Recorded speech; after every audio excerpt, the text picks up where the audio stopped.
तो जब सीजन 1 शुरू होता है तो बिल्कुल एकदम वो अनपढ़ गंवार औरत है, और सीजन 2 में तो वो कैसे अपनी स्ट्रेंथ में आती है, और 3 में तो बदले ले रही है। जो आपने गैंग्स ऑफ वासेपुर में काम किया था उसका इसमें क्या फायदा हुआ? तो बहुत ही अलग दुनिया थी, मतलब वहाँ तो अलग ही गैंगस्टर चल रहे थे और वासेपुर के गैंग्स चल रहे थे। ये बहुत अलग दुनिया है। आप लोग जैसे बड़ा लोग है, पढ़ा लिखा लोग है, आप समस्या का बात करते हैं, हम वो समस्या के बीच पैदा हुए हैं। आमिर की फिल्म में आपने ऑडिशन दिया था। तारे ज़मीन पे ऑडिशंस हो रहे थे, तो उनकी ऑपोजिट एक बहुत छोटा सा कैरेक्टर है जो उनकी गर्लफ्रेंड का रोल प्ले करती है। And then they called me कि आप ऑडिशन देंगे, तो मुझे लगा कोई मस्ती कर रहा है, मुझे क्यों आएगा, मतलब मैं तो दिल्ली में छात्रा हूँ, मतलब गार्गी कॉलेज हिस्ट्री पढ़ रही हूँ, मुझे क्यों फ़ोन आएगा इतने बड़े लोगों का।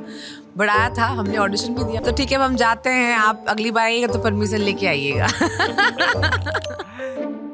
नमस्ते, मैं हूं अनुभव और आप देख रहे हैं TV9 डिजिटल। आज हमारे साथ हुमा कुरैशी हैं, इसलिए ज़्यादा लंबा इंट्रो नहीं दे रहा हूँ क्योंकि इंट्रो की ज़रूरत है नहीं। कैसी हैं आप? मैं ठीक हूँ, आप कैसे हैं? मैं भी बढ़िया हूँ।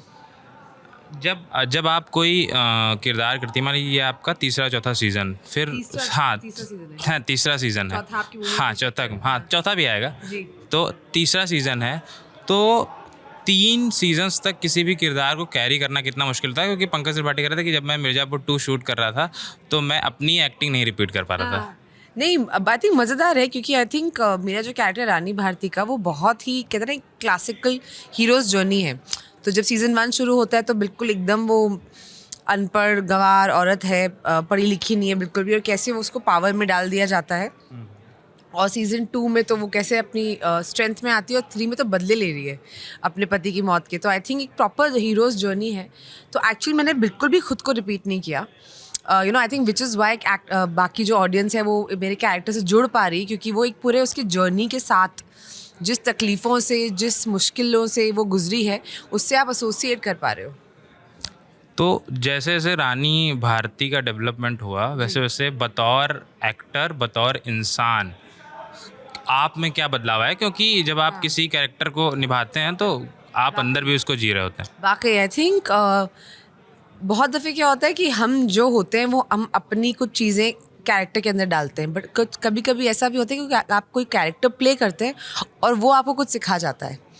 तो जब मैंने रानी भारती प्ले किया तो मैंने दो तीन चीज़ें सीखी। सबसे इम्पॉर्टेंट उसमें ये थी उनकी हिम्मत। आई थिंक क्या होता है कि नॉर्मली हम लोग ना, जो लोग अंग्रेज़ी में बात नहीं कर पाते, उनको एक पर्टिकुलर नज़रिए से दिखते हैं कि जैसे अनपढ़ है, उनको अक्ल नहीं है या इंटेलिजेंट नहीं है। बट पढ़ा लिखा होना और इंटेलिजेंस रख पाना दोनों बहुत अलग चीज़ होती है। I think Rani Bharti intelligent बहुत है, पढ़ी लिखी नहीं है, बट बहुत सारी नेटिव विजडम जो है, जो गांव के लोगों में होती है, वो है उसके अंदर। और कैसे वो नेटिव विजडम का इस्तेमाल करके वो एक बहुत ही कमाल की पॉलिटिशियन बन पाती है। सीज़न 1 की एक बहुत कमाल की लाइन है कि आप लोग जैसे बड़ा लोग है, पढ़ा लिखा लोग है, आप समस्या का बात करते हैं, हम वो समस्या के बीच पैदा हुए हैं। और ये जो बात है ना कहीं हम सबके दिल को लगती है, क्योंकि हमें लगता है हम बहुत ही इंटेलेक्चुअल तरीके से इस देश की प्रॉब्लम्स को देखते हैं, बट जो एक्चुअली लोग उन प्रॉब्लम से गुजर रहे होते हैं, हम उनसे बात नहीं करते कि आप बताइए आपको क्या चाहिए। एंड वो I think is the need of the hour. आपने बोला ना कि हम समस्याओं में पैदा हुए, लेकिन आप जहाँ पैदा हुई थी वहाँ से आके फिर बिहार का कैरेक्टर करना दिल्ली की लड़की और कॉन्वेंट में पढ़ी हुई। तो जब पहली आपकी फिल्म थी वो भी इसी तरह की थी, तो जो आपने गैंग्स ऑफ वासेपुर में काम किया था उसका इसमें क्या फ़ायदा हुआ? क्योंकि वो भी एक बिहार का बैकग्राउंड है, कुछ फ़ायदा हुआ या फिर अलग अलग तो एकदम? बहुत ही अलग दुनिया थी, मतलब वहाँ तो अलग ही गैंगस्टर चल रहे थे और वासेपुर के गैंग्स चल रहे थे। ये बहुत अलग दुनिया है। बट आई थिंक पता नहीं यार, मैं क्योंकि दिल्ली से हूँ और गार्गी कॉलेज से हूँ, और आई हैव अच्छी खासी माँ बाप ने परवरिश की, एजुकेशन दी है। पर मुझे ना एकदम रूटेड कैरेक्टर्स प्ले करने में बहुत मज़ा आता है। मुझे लगता है जिस देश से आप हैं, वहाँ की मिट्टी के कैरेक्टर्स आप जब प्ले करते हो ना, तो जो प्यार आपको मिलता है वो कोई ऐसे जो ऊपरी सतह वाले कैरेक्टर्स उनको देख के मिलता नहीं। आज मैं सुबह यहाँ पे दिल्ली आई बम्बई से, तो मुझे जितने हमारे एयरपोर्ट के जो सिक्योरिटी गार्ड्स थे और जो स्टाफ था, सब भाग के आ गए।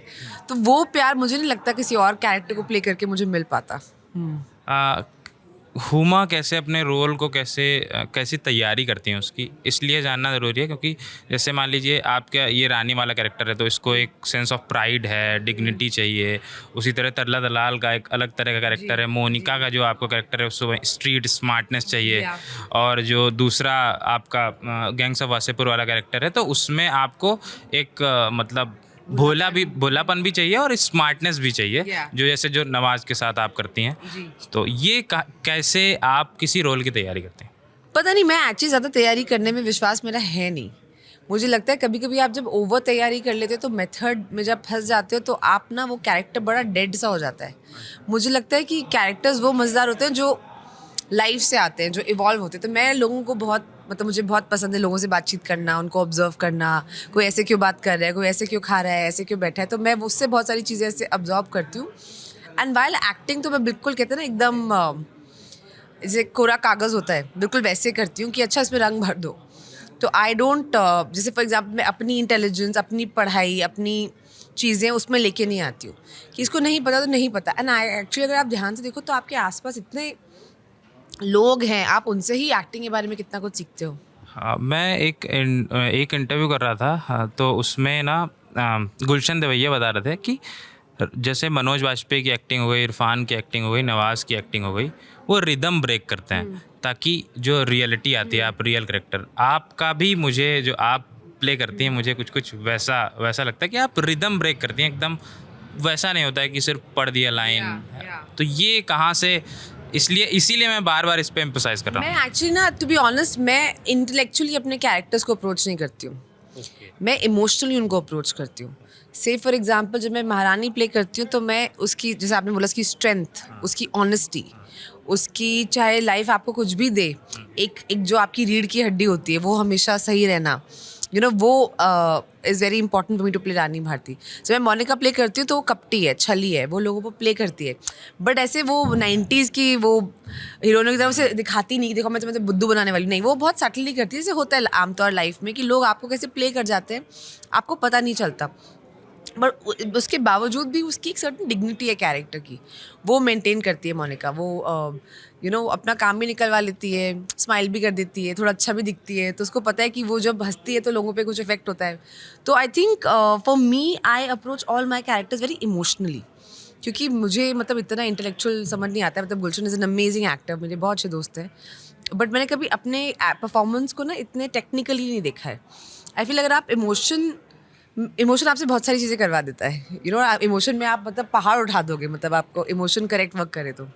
अच्छा, आमिर के साथ आपका डेब्यू होने वाला था, मैंने कहीं आप बोलते हुए आपको सुना। आमिर की फिल्म में आपने ऑडिशन दिया था? हाँ, मैंने ऑडिशन दिया था, डेब्यू नहीं होने वाला था। मुझे मतलब ऐसे ऑफर कुछ नहीं हुआ था। मैं दिल्ली में पढ़ रही थी तब, कॉलेज में थिएटर कर रही थी तब, तारे ज़मीं पे के ऑडिशंस हो रहे थे। तो उनके ऑपोजिट एक बहुत छोटा सा कैरेक्टर है जो उनकी गर्लफ्रेंड का रोल प्ले करती है। उसके लिए, क्योंकि मैं उस वक्त बहुत ज़्यादा दिल्ली थिएटर कर रही थी और एक NGO है जमघट जिसके साथ मैं बच्चों के साथ जाके ना हर वीकेंड पे हम लोग प्ले करते थे।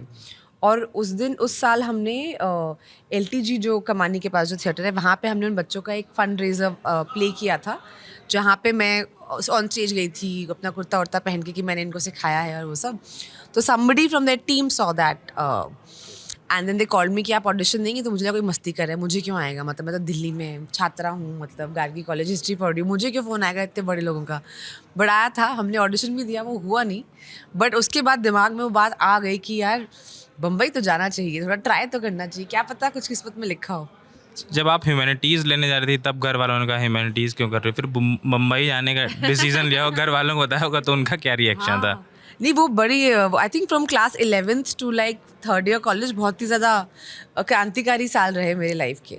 मैं पढ़ाई में बहुत अच्छी थी, हेड गर्ल भी थी, तो मुझे मैंने ले लिया साइंस विथ मैथ्स और 6 महीने में समझ आ गया कि भैया अपने बस का तो ये है नहीं, क्योंकि सारे ना लाइफ बंद हो चुकी थी। हम मेडिकल ट्यूशन भी जाते थे वो, क्योंकि I had bio with math, तो लाइफ की मतलब बिल्कुल ही कोई एक्स्ट्रा करिकुलर नहीं कर सकते थे, ड्रामेटिक डिबेटिंग कुछ नहीं हो पाता था। और मैं बहुत ही एक्स्ट्रा करिकुलर, कॉलेज में तो आपने पूरा लड़कियों का पूरा प्ले लिख के आप लोगों ने किया था। हाँ बिल्कुल बिल्कुल। तो मैंने आई थिंक 11th के जो मिड टर्म एग्ज़ाम्स होते थे तब मैं अपने प्रिंसिपल के पास गई और मैंने बोला कि मैम मुझे अपना ना science with bio and maths से चेंज करके मुझे ह्यूमैनिटीज़ लेना है। तो मतलब ऐसे सब परेशान हो गए थे घर पे, ये लड़की क्या करने वाली है। बट तब कुछ अकल थी नहीं, बट ये पता था कि ये सब्जेक्ट्स पढ़ने में मज़ा आता है। But I think life had other plans. Gargi college गई, हिस्ट्री ऑनर्स पढ़ा, वहाँ करते करते ह्यूमैनिटीज़ के through lots of I got into dramatics. तो theatre was a very important part of my college. I was a Ramsock president. तो बहुत नुक्कड़ नाटक और stage plays और amateur theatre और professional theatre. I worked with Mr. Aamir Raza Hussain, Mr. NK Sharma, Act 1 group.